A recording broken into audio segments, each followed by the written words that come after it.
Hi, everybody. Okay, so I've had a couple of thoughts about the Y&R episodes lately, and they've been gnawing at me. So I'm here to make a video about it because if I don't get it out of me, it's gonna annoy me. Okay. Well, I think I'm gonna focus on two topics here. Um, the fact of they've made all the strong women so demure that it bothers me because it's not how they started out. Okay. And also, the way they don't move storylines along at all. I mean, it's like waiting months and months and months for a payoff. And you get to the point where, at least in my brain, where I'm thinking, are we ever going to get a payoff? I mean, okay, the big storyline here is Newman's and Abbott's. Now, for some background, very short background. Um, Jack and Victor have been at odds for decades. The whole time, practically the whole time, the soap opera has been on, they've been at odds. Why are they at odds? Because Jack and Nikki were together before Victor got together with Nikki, and so Victor thinks that Jack shouldn't even have anything to do with Nikki because Nikki is his wife and that whole thing. So yeah. Okay.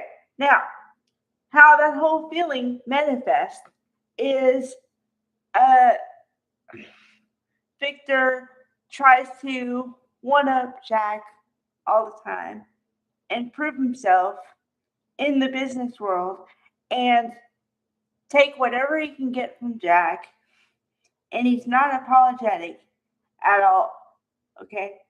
Um, the way Kane fits into this is because he developed a software that can, I guess, AI software that can go into a company and destroy it without the people knowing about it. Um, and I'm not really sure if I believe Kane when he says he feels really bad about it and he knows that he's hurt a lot of people and he's really apologetic. I don't know if I believe him or not. Because see now, I don't mean to be disrespectful of Billy Flynn at all. I don't. But I grew up with Daniel Goddard as Kane. Now, that portrayal of Kane, I would never believe he would be capable of doing something like that. But this Billy Flynn, the way he's doing it, I I don't know if he's capable or not because um the only reason I say it is because he came on the scene and the backstory they gave him was that he finally made amends with his dad when he knew he was gonna unalive. And then he came back to Genoa City. Well, first of all, he put together everybody, and then he came back to Genoa City trying to make amends for all the stuff he did in the past, right? And to prove that he was a different person than people thought he was, or remembered he was, or whatever, right? Okay, now, if there wasn't this underlying current of, well, uh, I'm gonna get back at you, and the way he wants to get back with Lily all the time, despite she doesn't want to be with him. She has told him every way from Sunday, I don't want to be with you anymore. I don't see a future for us. And yet he still pursues her and pursues her. Now, some people might say, well, but that means he really loves her. Okay, maybe. But some other people, like me, this is my vote. Okay, you may love her, but the ultimate show of love is to admit defeat when the other person doesn't want to be with you anymore. Okay, so let's go from there. Now, assuming he is not going to make a play for Lily anymore. But then again, this all goes into it. Okay. If his motives are clear, then he's not doing all this to impress Lily later on and go, look at me. I made amends and I'm this changed person. And now, don't you want to be back with me? Because she said no. And if you think that the way to her heart is to, I don't know, undo all the stuff you did, not the way. Because she needs to see that you are just genuinely doing whatever, but not to impress her with no motive. And I don't think he's there yet.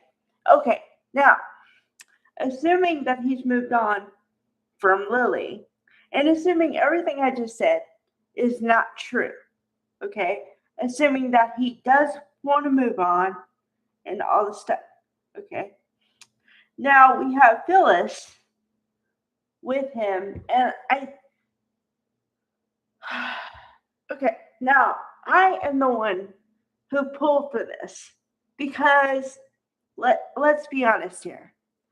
Phyllis's character has not had a relationship for a very long time. Okay, now, short little thing about Phyllis's love history. Very short, okay? She was with Jack for eons, to the point where I thought, okay, they're going to get married, done deal.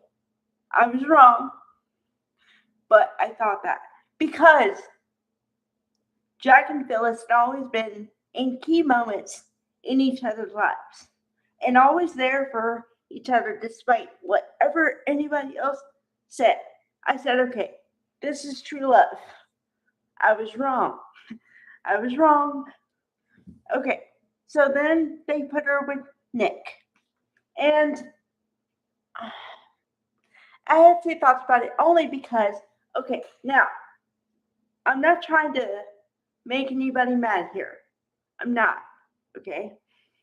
I know there are a bunch of chick fans, which is short for Sharon and Nick. And I was in the camp too, okay? I was. But here's the but. When you cheat on me after 10 years of marriage, I'm no longer with you. And I don't want to be with you, okay? So, yeah, that is when I stopped being a chick fan. Because okay, this is going to go into a lot of different arenas here. Okay, so try to follow here. All right, so they're married for 10 years. At that point was when all the Cassie stuff started to go down, and it happened then because they unalived Cassie's character in the most dramatic fashion in soap operas.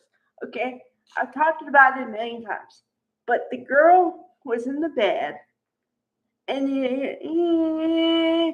everybody's crying. She unalives. Okay, and there now you got tragedy. So the question is, how is everybody gonna handle it?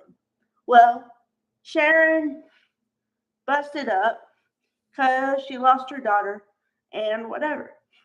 And in the midst of it, she tried to comfort Nick, but it felt like no matter what she did, it wasn't good enough. Okay. So he needed something, but she wasn't willing or she wasn't able to give it. She wasn't able to give it because she tried up, down, sideways to give him everything else, but apparently whatever he needed. Pop in. Phyllis just happens to be there. And they start up a friendship, and it turns romantic like that. They have an affair, and that produces summer, and the marriage is kaput. Then, okay, then to go along with the storyline, they continue it, and I think they got married at some point, or they were like really close. Okay, but I always got like the best friend vibe from them, and I could see how they could have an affair, but I couldn't see anything long lasting. And it wasn't because I was a chick fan or, um, you know, their couple fan. I'm just saying I didn't see the romantic thing with them. Um, but besides that, those two people, Phyllis has not had a romantic relationship in a long, long time. And I put it on the writers because for the longest time they did the love triangle thing where it was like, is Nick gonna be with Sharon or Phyllis? And they did that forever. And I'm like, just pick one. Just pick one. So then Phyllis does not have a relationship at all. So I'm like, okay, well, what's wrong with these writers? Can they not write something for her? I mean, have you seen Michelle Stafford lately? She's hot. Okay? Like, she's hot. So why is she not in a relationship with anybody? Enter Kane. And I was like, I don't know. The bells went off. My brain was like, ka-ching. I was like, okay, they can get together because they're like the same kind of person, misunderstood but driven, and they want to prove themselves, and they're kind of like not losers, but like they don't have a lot of wins, whatever. But then I'm like, I don't know if they want to be a couple or not. And it's just that they want to get to the end goal of one upping each other. And that makes me sad because I was all gung ho for the like, Phyllis is going to get with Kane and it's going to be good.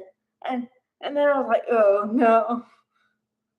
The minute you mix business and pleasure, oh no, it starts to tank because, um, well, it's funny because you need one key ingredient for both of those relationships, right? And it's trust. And I don't think they trust each other at all. Phyllis didn't trust Kane, and Kane surely doesn't trust Phyllis. And if you want some knowledge, look at today's episode. He's like, I tried to give you multiple chances to come clean, and you didn't. So I don't trust you anymore. And I don't think I ever did. I was like, wham! That's a no-go on the relationship. So Phyllis is going to be alone again, which is sad. But also, I guess they're leaving the door open for Kane to get back with Lily. So, like, what? Is Lily going to have an epiphany and realizes that she always loved him or something like that? That they always do that? I was talking to a friend last week, and, I watch soap operas all the time, and he doesn't. And I was saying, it's bad when I can see the writing on the wall. It's bad. Because I was like, okay, they're going to go this way with this storyline, and that way with that storyline, and then they back burner so many people that it's just it's kind of sad because Amy, the mother of Damien and Nate, she was front and center, and then they unalived Damien, and then they had her with Nate just to help her cope with what was going on, and it was like strange. And now she's not on there at all. unless it was like what's her name? The Cricket and Danny wedding. But that was because they knew each other from a long time ago, which I didn't know. But other than that, we have not seen Amy, the character of Amy, at all. Same thing with Moses and the other twin, and oh geez, I could go down the line. We don't see Tracy that much. We don't see Ashley that much. I mean, there's like a line of people we do not see. So my suggestion, everything is just a suggestion, but you could move these storylines along and then shift to something else and include these people we never see. An idea. And plus, please give me a payoff with this.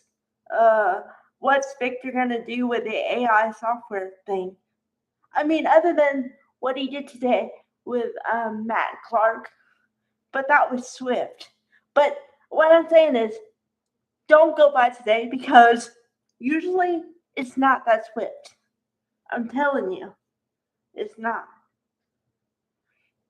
So yeah, just some thoughts. All right, bye everybody.